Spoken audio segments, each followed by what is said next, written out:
Bonjour. Le 10 septembre s'annonce comme une journée de mobilisation nationale, largement relayée sur les réseaux sociaux et soutenue par différents syndicats. Pour les entreprises et les services RH, une question clé se pose. Comment gérer les absences liées à la grève, tout en respectant le droit et en maintenant le dialogue social?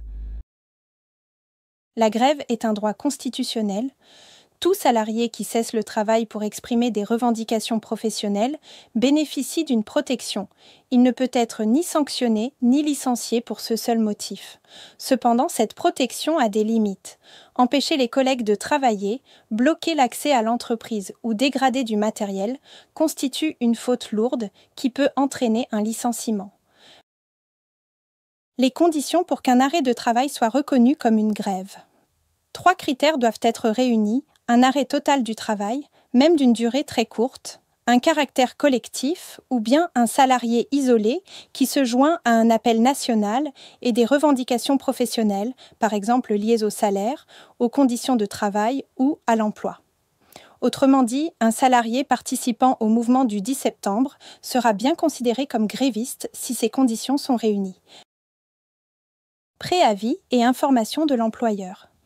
Dans le secteur privé, aucun préavis n'est requis.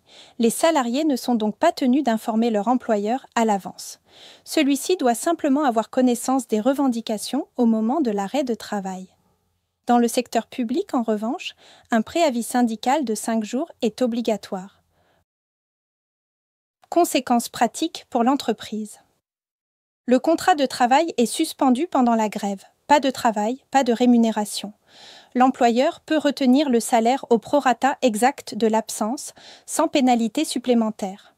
Sur le bulletin de paie, seule la mention « absence non rémunérée » est autorisée. Le terme « grève » ne doit jamais apparaître afin de garantir la neutralité et la confidentialité. Enfin, si des piquets de grève se tiennent devant l'entreprise, ils sont tolérés tant qu'ils n'entravent pas l'accès au lieu de travail. Toute obstruction ou violence constitue un abus. En résumé, le mouvement du 10 septembre illustre l'équilibre délicat entre le respect d'un droit fondamental et la nécessaire continuité de l'activité. Pour les dirigeants et responsables RH, la clé réside dans une gestion rigoureuse mais apaisée.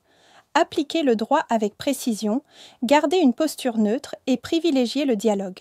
C'est ainsi que l'entreprise pourra traverser la journée de mobilisation en sécurisant à la fois sa conformité juridique et son climat social. À très vite pour de nouvelles vidéos autour de l'actualité sociale. Votre soutien compte. Likez, abonnez-vous, commentez et partagez ce post pour continuer à faire grandir la communauté.